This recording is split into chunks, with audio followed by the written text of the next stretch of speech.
귀한 찬양 감사드립니다. 예배당에 나오신 모든 성도님들 주의 이름으로 환영하고 축복합니다. 또 여러 사정으로 가정에서 우리 온라인으로 참여하는 우리 모든 바늘교회 성도분들에게 주의 안부를 전하며 주의 이름으로 환영하고 축복합니다. 오늘 우리 다 함께 모여있는 우리 모든 성도들이나 또 각 곳에서 함께 예배에 한마음으로 참여하는 우리 모든 성도분들이 하나님의 큰 은혜 가운데 성령 충만함 있기를 예수님의 이름으로 축원합니다. 자, 한번 기도하겠습니다. 사랑하는 주님, 오순절 하나님의 약속을 기다리며 함께 모여있던 자들에게 임하였던 바람 같은 성령, 불 같은 성령이 오늘 한 마음으로 모여있는 우리 모두에게 임하여 주옵소서. 불같은 성령으로 은혜와 사랑을 허락하여 주시고 오늘도 우리의 모든 사람 각 있는 곳마다 역사하여 주셔서 우리가 할 수 없는 스스로의 힘으로는 도저히 이룰 수 없는 하나님의 일을 이루어 주시옵소서.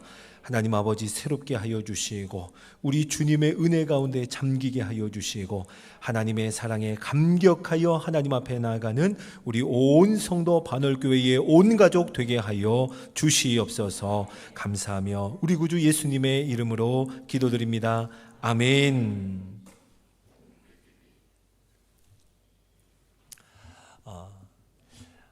어느 한 사람이 정성스럽게 죽을 쑤어서 그것을 앞에다 놓아두고 두 손을 모아 간절히 소원을 빌고 있었습니다. 이 사람의 그 이상한 모습을 보고 옆에 있던 친구가 물어요. 아니, 자네는 왜 죽을 앞에다 놓고 그 앞에다가 소원을 비는가? 라고 묻습니다. 그 사람이 이렇게 대답했다 그래요. 이 사람아, 자네 아직도 모르나? 옛말에 죽은 사람 소원도 들어준다지 않나? 예. 죽은 사람 소원도 들어준다지 않나? 자, 예, 계속 웃으시는 분들, 예. 여러분 참 띄어쓰기도 중요하지만 띄어 읽기가 참 중요한 것 같아요, 그렇죠? 네. 자, 우리 사랑하는 성도 여러분, 우리가 믿는다라고 하는 그 믿음, 우리가 소유한 믿음, 하나님이 우리에게 주신 그 믿음, 또 그 믿음의 대상 되시는 우리 하나님은 물을 떠놓고 또 죽을 앞에 놓고 그렇게 간절히 자신의 소원을 비는 그런 믿음이 아닙니다. 그런 맹목적이고 또 모호하고 확실하지 않기에 그래서 오히려 더욱 절망하게 하는 그러한 소원을 비는 것, 또 믿음과는 전혀 거리가 멉니다. 우리 믿음의 대상은 살아계신 하나님인 줄로 믿으시기 바랍니다. 우리 하나님은 약속하시고 또 그 약속하신 것은 반드시 이루시는 하나님, 그 하나님이 우리에게 믿음도 주셨고 우리 믿음의 대상인 줄로 믿습니다. 그러기에 우리들의 믿음은 우리들이 바라는 것들의 실상이고 보이지 않는 것들의 분명한 증거가 된다고 말씀해요. 오늘 그 약속을 믿으며 살았고 또 그 약속을 믿음으로 그 믿음에 따라 죽은 우리 믿음의 선진들의 이야기들로 가득한 히브리서 11장의 이야기를 함께 여러분과 나누고자 합니다. 믿음의 제사를 드렸던 아벨을 시작으로 믿음으로 하나님과 동행했을 뿐만 아니라 죽음을 보지 않고 하늘로 옮겨졌던 에녹의 이야기, 그리고 수많은 조롱 속에서도 하나님의 약속을 굳게 믿고 흔들리지 않으며 구원의 방주를 만들었던 노아의 이야기가 히브리서 말씀에는 계속됩니다. 그리고 오직 믿음으로 보이지 않는 유업을 바라보며 약속의 땅, 하나님이 약속하신 땅을 바라보며 또 약속하신 후손들을 바라보며 바랄 수 없는 중에 바라고 믿었던 아브라함과 사라의 이야기가 계속 진행이 되다가 오늘 우리가 함께 읽은 본문 13절에서 16절까지의 말씀이 마치 그들의 믿음을 설명이라도 해주는 것처럼 히브리서 11장의 중간에 자리 잡고 있습니다. 그리고는 이 16절이 끝나고 나면 계속해서 그 믿음의 이야기를 아브라함, 이삭, 야곱, 요셉, 모세, 기생 라합 등등 히브리서 저자는 이 믿음의 이야기들을 다 하려고 한다면 시간이 부족하다라고 안타까워하면서 오직 믿음으로 살았던 사람들의 이야기를 계속하고 있습니다. 자, 그런 의미에서 우리 선진들, 믿음의 선진들의 그 믿음을 말해주고 설명해주는 오늘 13절에서 16절의 말씀은 참 우리들이 오늘 함께 주목해 보아야 할 말씀이라고 여겨집니다. 왜냐하면 오늘 본문은 그 수많은 믿음의 사람들이 오직 믿음으로만 살 수 있었던 이유, 믿음을 따라 죽을 수 있었던 그 이유를 우리에게 잘 보여주기 때문입니다. 자, 오늘 함께 읽은 13절을 보세요. 이렇게 시작합니다. 이 사람들은 다 믿음을 따라 죽었으며, 믿음을 따라 죽었다 해요. 자, 우리 사랑하는 성도 여러분, 믿음을 따라 죽는다. 이 죽는다는 것의 전제는 믿음을 따라 산다는 것을 전제합니다. 그러니까 믿음을 따라 살아야만 믿음을 따라 죽을 수 있는 거예요. 13절에서 믿음을 따라 죽은 우리 선진들이 또한 어떻게 살았는지, 그럼 그들이 어떻게 살았기에 믿음을 따라 죽었는가 말해주는데요. 하나님의 약속을 바라보며 이 땅에서는 외국인과 나그네로 살았다라고 말씀하고 있습니다. 그들이 어떻게 살았다고요? 외국인으로, 그리고 나그네로 살았습니다. 이것이 그 믿음의 선진들이 믿음으로 살았던 모습입니다. 나그네, 마치 지금 서 있는 이 땅이 아니라 돌아갈 곳이 있는 것처럼 살았다는 거예요. 반드시 돌아가야 할 본향이 있는 것처럼 이 땅을 살았고 매일매일 걸어갔다라는 겁니다. 제가 미국에서 한 6년을 외국인으로 또 나그네로 살았습니다. 미국에서 사는 동안 항상 이런 생각을 했어요. 나는, 우리 가족은 반드시 한국으로 돌아갈 것이다 라는 그 생각을 분명히 하고 매일매일 살아가면서 그 정체성, 우리 가정의 정체성을 분명히 했던 것 같아요. 그렇게 하니까 저희 가정의 삶의 태도가 좀 분명해지더라고요.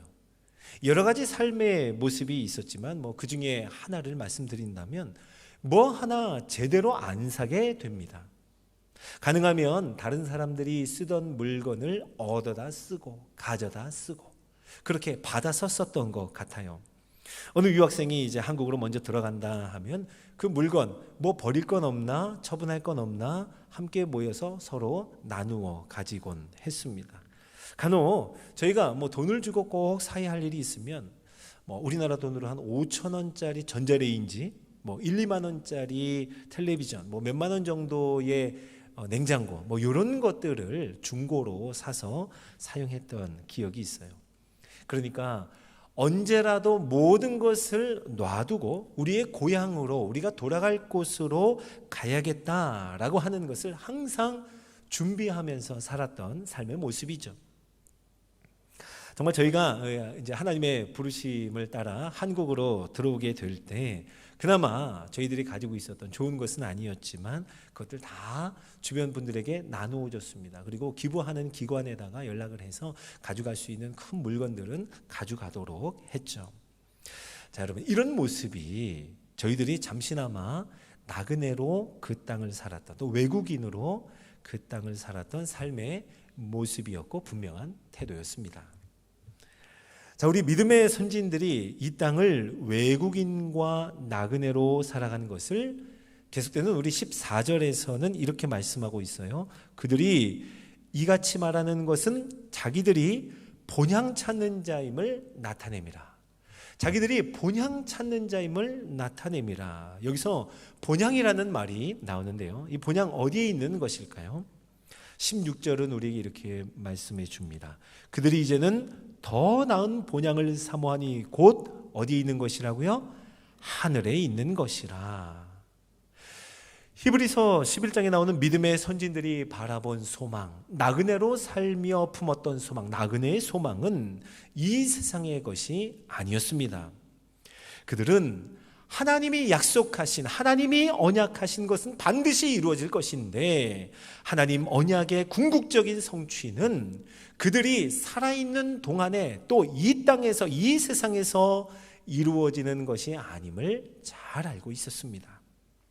이 땅이 아니라 하늘에 있는 본향에서 그 모든 약속이 완전하게 이루어지며 성취될 것을 믿음으로 바라보았고, 그 믿음으로 바라보며 본향을 사모하며 살았던 사람들이 바로 믿음의 선진들이었고, 나그네와 같은 삶을 살며 나그네 소망을 품었던 모습이었습니다.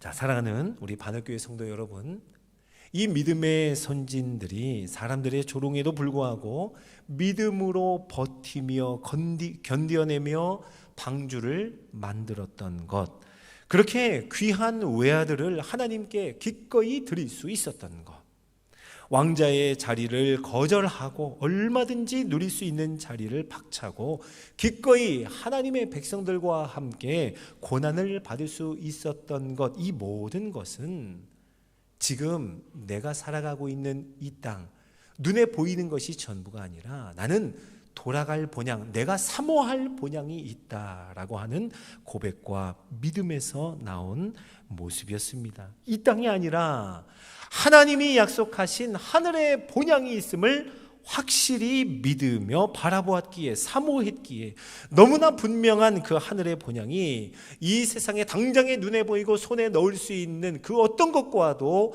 비교할 수도 견줄 수도 없는 영광스러운 본향이기에 믿음으로 살았을 뿐만 아니라 그 본향을 사모하며 믿음을 따라 죽었다라고 우리에게 그 모습을 보여주고 있습니다. 자, 우리 사랑하는 성도 여러분, 저와 여러분이 어떤 사람들인 줄 아십니까? 우리가 보통 우리 자신에 대해서 소개할 때 이렇게 소개합니다. 성은 무엇이고 본가는 무엇이며 이름은 무엇입니다. 고향은 어디이고 저는 학교를 어디 나왔습니다. 우리 이렇게 소개하죠. 그런데요, 누가복음에 나오는 예수님의 족보를 보면 좀 더 우리의 근본적인 소개, 우리가 어떤 사람인지 우리에게 말씀해 줍니다. 성경에는 예수님의 족보가 두 가지가 나오는데 마태복음에 나오고 누가복음에 나옵니다. 마태복음을 보면 아브라함부터 시작하여 예수님에게 이르기까지 누가 누구를 낳고 그래서 예수 그리스도에게까지 이르게 됩니다. 누가복음에 나오는 예수님의 족보는요, 이와는 방향이 반대입니다.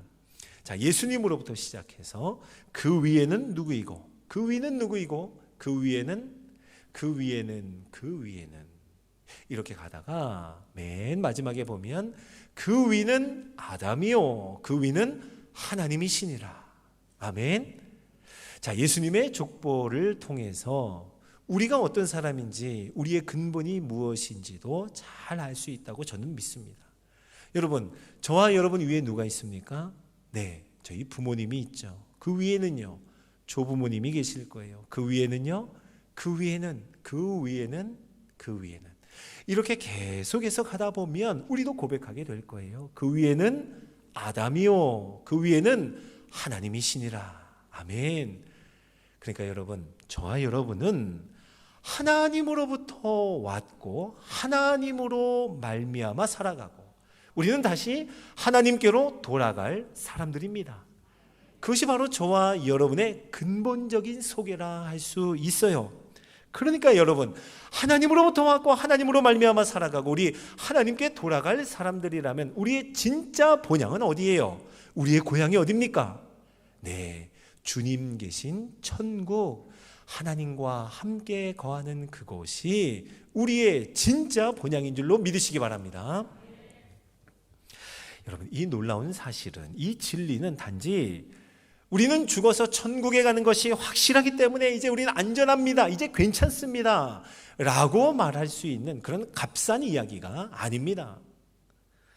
이 진리는, 이 귀한 말씀은 우리들의 본향인 천국은 이 세상과는 비교할 수 없는 영광스러움이 있기에 이 세상의 그 어떤 가치와도 바꿀 수 없는, 우리가 믿음으로 살아갈 수 있는, 나그네로 이 땅을 살아갈 수 있는 믿음의 실상이고 우리의 증거입니다 라는 말이에요.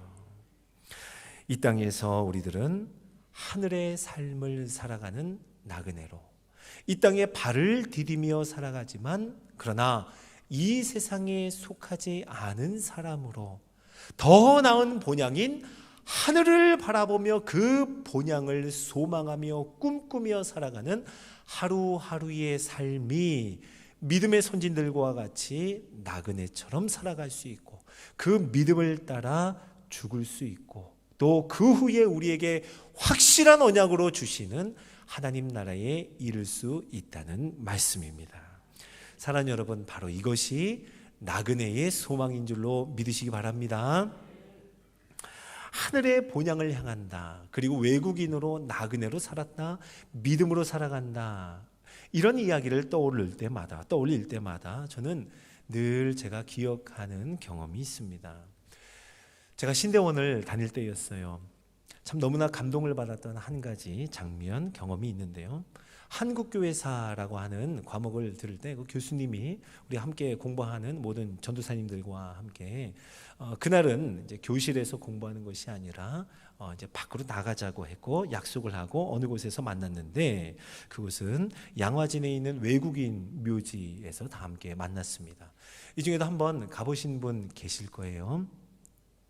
저도 당시 공부하던 모든 분들과 함께 양화진 외국인 묘지를 찾아갔는데, 교수님과 함께 한 분 한 분 선교사님의 묘지 앞에 설 때마다 그 묘비에 적혀 있는 것을 함께 읽었고, 그분이 어떻게 살았는지, 어떤 사역을 하였는지, 지금도 우리나라의 그 귀한 발자취가 어떤 흔적으로 남아있는지, 그분의 마지막 죽음은 어떠하였는지 교수님의 자세한 설명을 들으면서 묘비 하나하나 앞에 서서 함께 기도하고 머리를 숙였던 기억이 생생합니다. 우리가 너무나 잘 알고 있는 언더우드, 아펜젤러, 이 선교사님들을 비롯해서 너무나 귀한 선교사님들의 자취가 그곳에 묻어 있었어요. 자, 그 중에 기억에 남는 한 분, 헐버트 선교사님의 묘비를 제가 적어두었는데요. 이렇게 적혀 있더라고요. 한국인보다 한국을 더 사랑했고, 외국인인데도 불구하고 한국인보다도 한국을 더 사랑했고, 자신의 조국보다 한국을 위해 헌신한 이 헐버트 선교사님이라고 적혀 있습니다.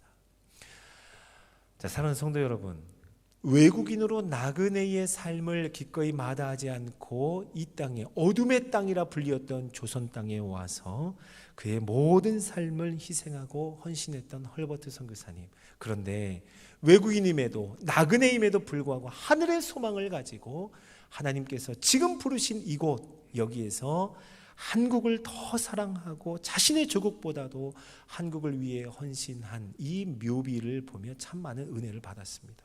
그런데 여러분, 더 나아가서 그 양화진에는요, 이 헐버트 선교사님의 아들의 묘비까지도 있었어요. 그런데 그 아들의 묘비, 그 비문에는 이렇게 적혀 있습니다. 1896년 2월에 출생해서 바로 그 다음 해인 1897년 3월에 사망한 셀던 헐버트라고 적혀 있어요. 이 말이 뭐예요?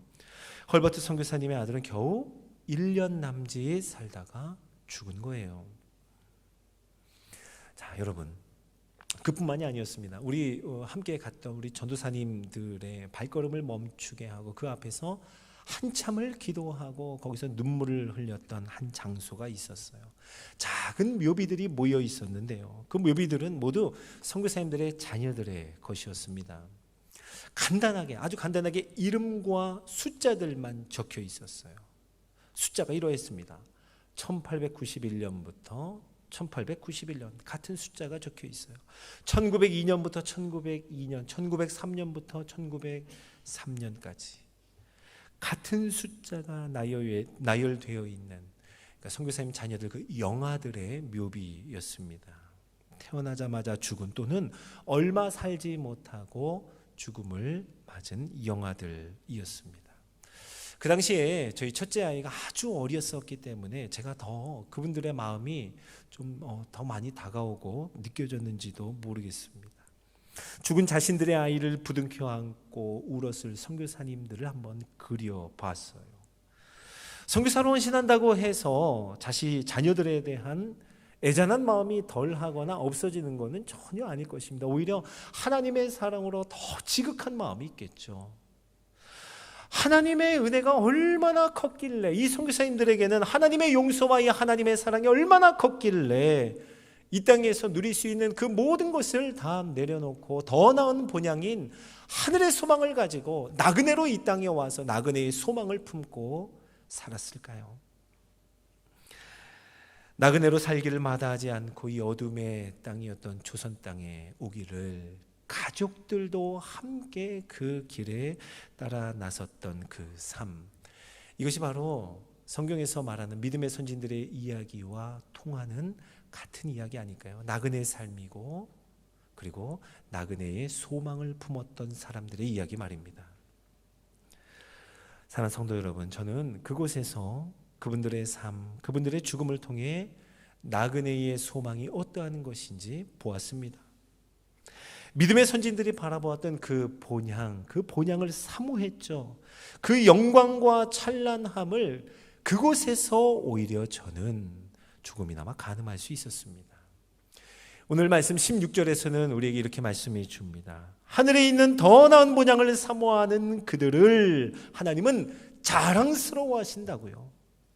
그들의 하나님이라 일컬음 받으심을 조금도 부끄러워하지 않으시고, 아멘이시죠. 그들의 하나님이라 일컬음 받으심을 부끄러워하지 않으시고 자랑스러워하는 거예요. 오히려 그들을 위하여 하나님이 예비하신 한 성을 준비하신다 말씀합니다.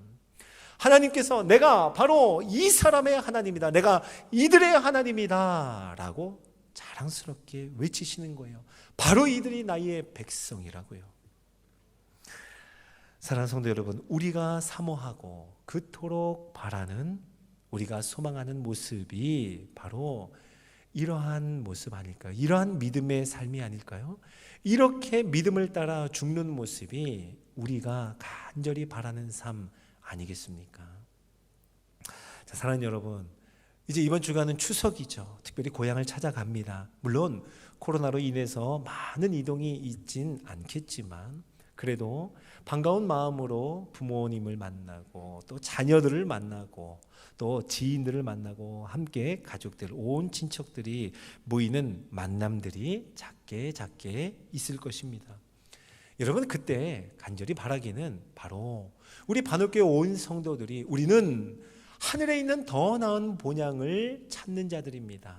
우리가 바로 본향을 찾는 자들임을 나타냄이라, 바로 이 믿음의 선진들의 바로 그 모습이 우리 모두에게 있기를 예수님의 이름으로 축원합니다. 한 가지만 부탁을 드릴까요? 제가 명절을 생각해 보면 여러 이야기들, 성도들의 이야기를 들어봅니다. 그러면 명절 때에 의외로 많은 다툼이 있고 명절이 지난 후에는 많은 서운함이 남는 것을 들어요. 그런데 그 대부분의 일들을 보면 다 말에서 나오는 거더라고요. 자, 사랑하는 성도 여러분, 우리가 나그네의 소망을 가지고 살아간다면, 그리고 이 추석을 맞아 많은 사람들을 아마 반가운 모습으로 오랜만에 만나게 된다면 우리 많은 말을 하기보다는 좀 들어주는 입장이 되기를 바랍니다. 좀 들어주시고 오히려 귀 기울여서 경청하는, 말을 많이 하기보다는 좀 들어주고 경청하는 이 추석이 되기를 권면하고 또 부탁을 드립니다. 우리가 그런 것 같아요. 오랜만에 만나서 바른 말을 내가 지금 해주지 않으면 안 될 것 같은 사명감이 있는 것 같아요. 그런데 바른 말을 해주려고 하기보다는 많이 칭찬해 주세요. 또 격려해 주세요. 지금 다 어려운 시절을 살아가고 있잖아요. 얼마나 힘들었니? 얼마나 고생이 많았나 하는 마음으로 칭찬하고 격려하는 그런 만남들이 되기를 바랍니다. 나그네의 소망을 가진 사람답게 부모님을 만날 때나 또 자녀들을 맞이할 때에도 다른 사람들이 보기에 어떻게 저럴 수 있을까 이해할 수 없을 정도로 더 많이 이해해 주시기 바랍니다. 그리고 히브리서 11장에 나오는 것처럼 세상이 감당하지 못하는 사람의 모습, 세상에 감당할 수 없을 만큼 참아주고 기다려주고 그렇게 오래도록 함께 해주면 믿음의 선진들이 그러했던 것처럼 꼭 내가 살아있을 동안에 또는 내 눈앞에서가 아니라 후에도 계속되는 믿음의 이야기, 믿음의 역사들이 우리의 온 가정에 계속해서 흘러갈 줄로 믿습니다. 자, 사랑하는 성도 여러분, 나그네의 소망을 가지고 살아가는 우리들, 우리가 궁극적으로 바라봐야 할 그 바로 그 모습을 제가 영화 한 장면을 여러분에게 소개하면서 오늘 말씀을 좀 마치려고 하는데요. 영화 바울이라고 하는 사도 바울의 이야기를 그린 영화입니다. 그 마지막 장면을 보면 이래요. 사도 바울이 예수 그리스도의 복음을 전하다가 감옥에 갇힙니다. 그리고 이제 하나님의 부르심을 받을 날이 얼마 남지 않았어요. 이제 마지막 때가 되었습니다. 아주 연로한 바울의 모습이 그려집니다. 그래서 사도 바울이요, 밤마다 꿈을 꾸는데 악몽과 같은 꿈을 꿔요. 그 꿈에서 어떤 사람들이 자꾸 나타나는 거예요. 그리고 바울에게 뭔가 얘기하려고 해요. 근데 그 사람들이 누구냐 하면은요, 예수님께서 사도 바울을 만나 주시기 전에 사도 바울은 예수님을 믿는 자들을 박해하던, 죽이던 사람이었습니다. 바울의 꿈에 나타나는 사람들이 바로 예수님을 만나기 전에 자신이 박해하였던 사람들, 자신이 죽였던 사람들의 얼굴이 자꾸 나오는 거예요. 어린아이에부터 시작하여서 그 모든 성도들의 모습이 자꾸 꿈에 나타나는 거죠. 사도 바울이 얼마나 괴로웠을까요? 일생을 다하도록 예수님을 만난 후에 가장 후회되는 일이 있었다면, 씻지 못할 일이 있었다면 바로 그 사람들을 박해했던 일 아니겠어요? 사도 바울은 괴로워하면 괴로워할수록 그럴수록 더욱 예수님의 은혜를 구합니다. 주님, 내 공로나 내 행위가 아니라 오직 예수님의, 예수 그리스도의 십자가의 보혈의 은혜가 아니면 나는 구원받을 어떠한 자격도 없습니다. 더 예수 그리스도의 십자가 앞에 엎드리고 그 앞에 나아가죠. 그 영화에서는요, 이제 마지막 처형되는 장면을 보여주는데요, 처형되는 날이 되어서 사형 집행자가 이제 사도 바울의 목을 내리치는 그 순간 장면이 바뀌게 되고 사도 바울은 밝고 빛난 천국에 서 있습니다. 이 장면이 나와요. 자, 그런데요, 그 꿈에 나타났던 그 사람들, 사도 바울에게는 악몽과 같이 나타났던 그 사람들이, 사도 바울에게 죽임을 당했던 그 성도들이 이제 거기에서 사도 바울을 맞이하러 나오는 장면이 마지막으로 나와요. 끝까지 믿음의 경주를 마치고 사도 바울에게 믿음의 성도들이 믿음의 경주를 끝까지 마쳤음을 환영하고 참 축하하는 마음으로 밝은 웃음을 가지고 사도 바울에게 나왔던 그 장면이 이 영화의 마지막 장면입니다. 자, 사랑하는 성도 여러분, 우리가 이 땅을 살아가며 바라보는 천국은 모호하거나 또는 그럴 수도 있고 아닐 수도 있는 그런 소원, 그런 소망이 아닙니다. 약속한 것은 그 아들을 보내면서까지도 반드시 이루시는 살아계신 하나님의 언약이고 하나님의 약속의 성취인 줄로 믿으시기 바랍니다. 그러기에 우리가 바라보며 살아가는 오늘 하루하루의 삶은, 우리는 그래서 나그네의 삶을 사는 거예요. 우리가 바라볼 소망은 이 땅을 향하지 않고 더 나은 본향 나그네의 소망을 가지고 살아가는 것입니다. 이것을 기억하는, 또 그 삶을 살아가는 이번 한 주간, 또 추석 명절 우리의 모든 인생 되기를 예수님의 이름으로 축원합니다. 자, 우리 함께 이 말씀을 기억하면서 찬양을 하고 싶은데요, 갈보리산 위에 십자가 섰으니 라는 찬양, 이 중에 특별히 4절을 여러분과 함께 찬양하고 싶습니다. 오늘 4절 찬양을 하나님 앞에 고백하며 주가 예비하신 나의 본향집에 나를 부르심, 그 소망을 함께 노래하며 나가겠습니다.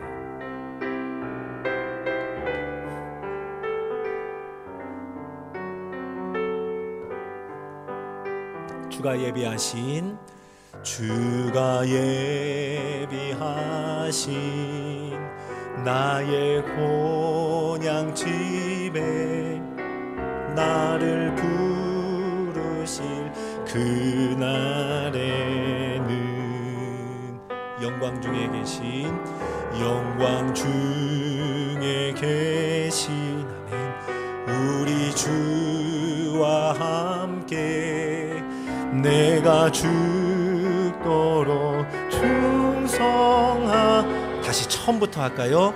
주가 예비하신 나의 본향집에 주님 예비하신 나의 본향 집에 나를 부르실 그날에는 영광 중에 계신 우리 주와 함께 내가 죽도록 충성하리. 최후 승리를 얻기까지 주의 십자가 사랑하리.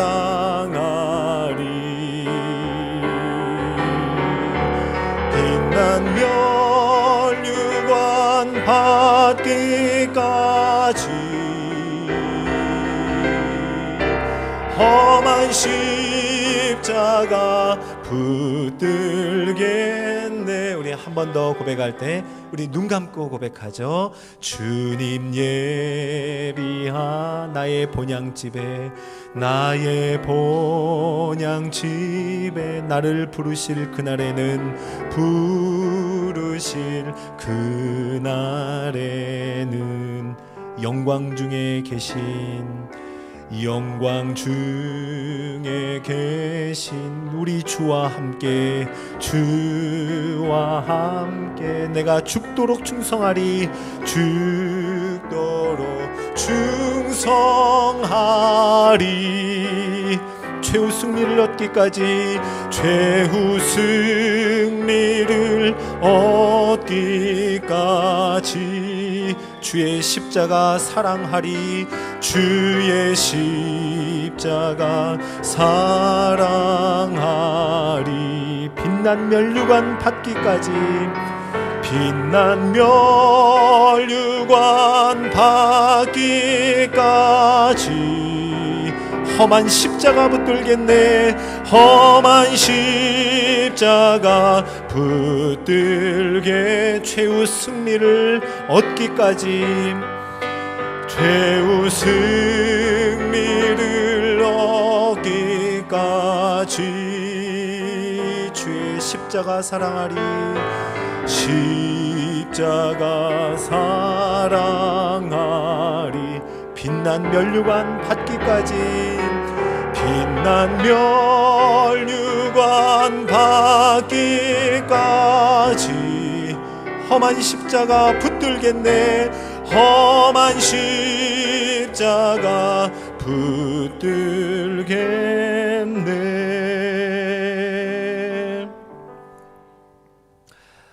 사랑하는 주님, 받을 수 없는 은혜를 받았고 누릴 수 없는 하나님의 사랑을 누리는 우리 귀한 반올교회 성도들이 한 마음으로 오늘도 예수 그리스도의 십자가 붙들며 서 있습니다. 하나님 아버지, 우리에게 귀한 믿음을 허락하여 주셨고 그 믿음 주시기 위하여 하나님의 아들을 우리에게 보내어 주시고 십자가 보혈을 흘리심으로 말미암아 우리로 하여금 하나님께서 약속하신 영원한 약속을 받은 자로 하나님 앞에 믿음으로 살아가게 하시니 감사를 드립니다. 하나님, 믿음의 선진들이 그러하였듯 우리도 이 땅에 발을 디디며 살아가지만 저 하늘 더 나은 본향을 사모하며 살아가는 믿음의 사람들 되게 하여 주시옵소서. 하나님, 믿음으로 살아가게 하여 주시고 믿음을 따라 죽을 때에 하나님의 영원한 복락을 누림을 오늘도 고백하며 한 걸음 한 걸음 나그네의 여정을, 나그네의 삶을, 나그네의 소망을 품고 살아가는 우리 모든 반올교회 성도 온 가족 믿음의 자녀들 되게 하여 주시옵소서. 그러한 삶이 이번 한 주간에 펼쳐지게 하여 주시고 그런 믿음의 만남들이, 믿음의 고백이 추석 연휴 동안에 이루어지게 하여 주시고 우리의 온 인생을 다하여 나그네 소망으로 가득하게 하여 주시옵소서. 감사하며 우리 구주 예수님의 이름으로 기도드립니다. 아멘.